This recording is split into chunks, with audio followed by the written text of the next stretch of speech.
today we have with us Representative Erin Paré. She is a Republican representative from sort of the southern end of Wake County, and we're here to talk about a bill that she has proposed that would change how Wake County commissioners are elected. So, Representative, could you tell us what inspired you to file this bill? Well, thank you for that, and it's good to be with you, Stephen. I'm happy to talk to you about this important bill that I'm hoping is going to receive bipartisan support in the House and the Senate and pass. Because we have a situation in Wake County where we have residential districts, but every county commissioner is elected at large or countywide. So we have 7 districts on the Wake Board of Commissioners, and each commissioner has to live in one of those 7 districts, but all nearly 1.2 million people, qualified voters of the entire county, the entire county population is almost 1.2 million people, are able to vote for every single commissioner, every district. And why that's a problem, Stephen, is because, as you know, with a county that size, I mean, Wake now is larger than 8 states.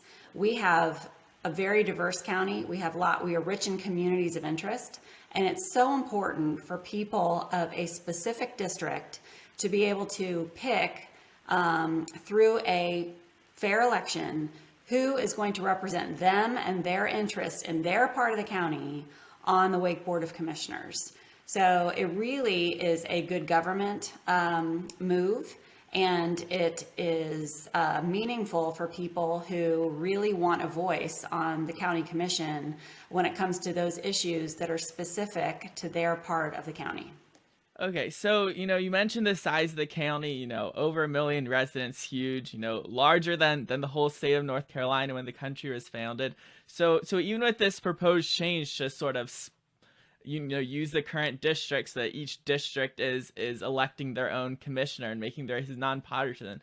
Is that enough for such a large county to have that more granular representation where those communities of interest are represented? Because you still have a huge number of citizens per commissioner, even if you split it up by districts. Right. I think that it probably makes sense at some point for us to expand the number of commissioners for Wake County. I mean, I would like to see perhaps 9 different districts. I think that there's an argument to be made for that, given the population growth in Wake County. That's just not something I want to tackle right now. You probably know, Stephen, that last year, I believe, the Wake Board of Commissioners unilaterally extended their own current terms, the current terms of half the board. So they went from a 2-year term to a 4-year term, and they staggered those terms. And in doing that, they essentially tacked on an extra 2-year term to 3 county commissioners' current terms. And of course, they did that without going before the voters first. So they have put themselves on a 4-year staggered timeline for elections now. And what that would mean, and I hope they do this themselves, so eventually the General Assembly doesn't have to, is support going into, expanding the board to maybe 9 more seats. But look, we really need to make it single member districts. I mean, I think that's really important for Wake County. Even given the number 7, 9, whatever it is, we really need people to be able to be elected from their district by the people only of that district. And that's important because if there's a conflict between, maybe one part of the county and the other part of the county, the people need the confidence in the system. They need to understand and have faith that there's someone up there that is accountable to them and can and be their voice on the county commission. And I think that just makes sense. And frankly, that's how our Wake County School Board is elected. That's how the members of the House and the Senate and the General Assembly are elected, is by single district. And I think that makes a lot of sense. And when it comes to the nonpartisan aspect of it, the Wake Board of Commissioners is the only board in Wake County that is partisan. Our Wake Board of Education is elected in a nonpartisan format as well as the municipalities. So it really makes sense for, I think, the Board of Commissioners to adjust to a nonpartisan format. There's really no argument, a valid argument to keep it the way it is now. I mean, in terms of the partisan argument, um, I guess so. So the main difference between a partisan race and a nonpartisan race would be that in a partisan race there is a primary. So you only have one candidate from each party running in the general election. Is that sort of how it works? Right. So as it is now, there is a primary. So if you have a number of Democrats that want to seek the nomination of the party for that particular seat, then they would have to run in a primary, and then the winner of that primary would be the nominee. Same for the Republicans. And I think it makes sense to align with what our other county board is doing, our County Board of Education, Wake Board of Education, which is single district, nonpartisan. And that makes sense, I think, in Wake, because we have, unaffiliated voters. There's more unaffiliated registered voters in Wake County than there are Democrat registered voters or Republican registered voters. So when we look at that, I think that it really is a good idea. I mean, it kind of opens up the ability for unaffiliated voters to run for office, number one. And number two, I think when you're talking about these seats, we really need to look at the quality of the candidate. And it's just another step toward more open and fair elections.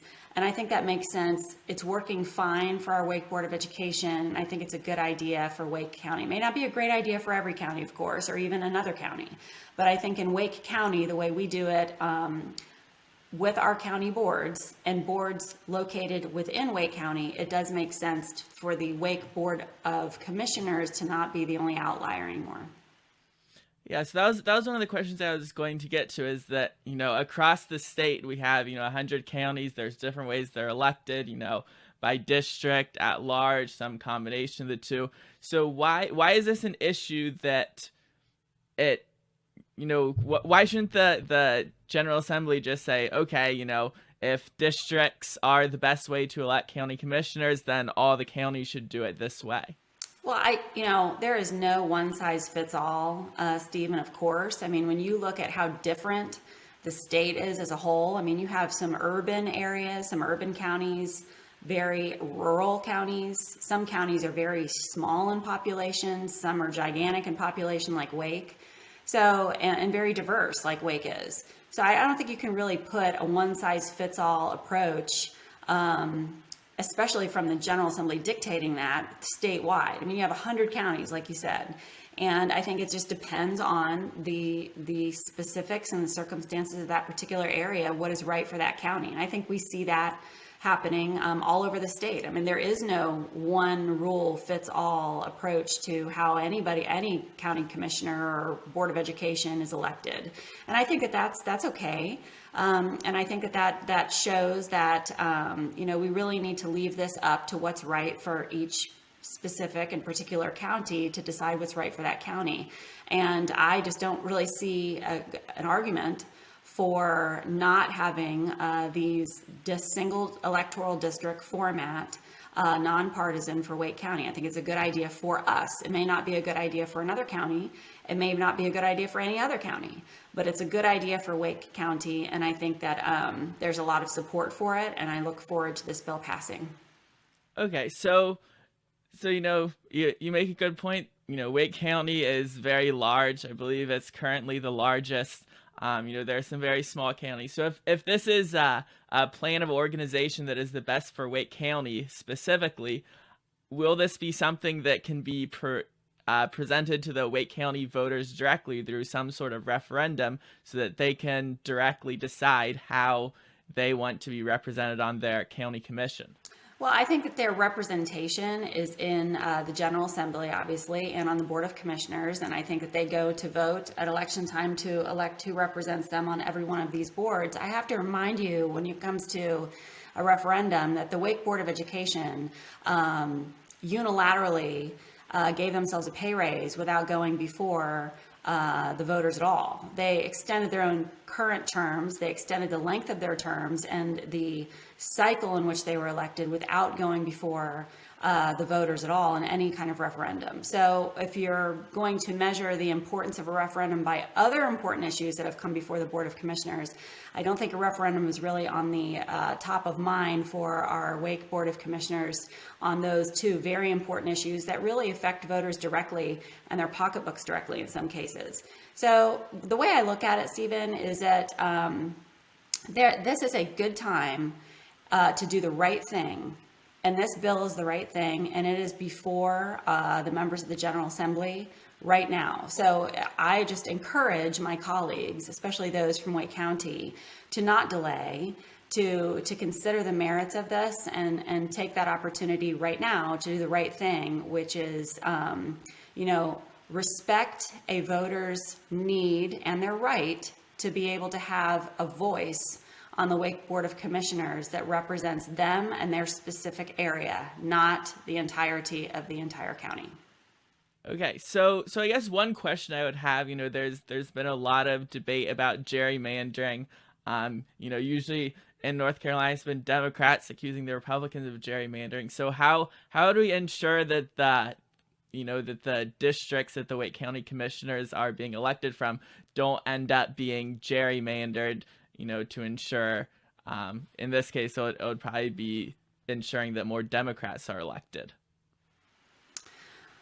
Well, I think you're going to have to ask the Wake Board of Commissioners that question. In this bill that I'm not redrawing any districts. The districts that they drew and they oversaw being drawn, particularly in this recent census of 2020, stays intact. So the district lines are not moving at all.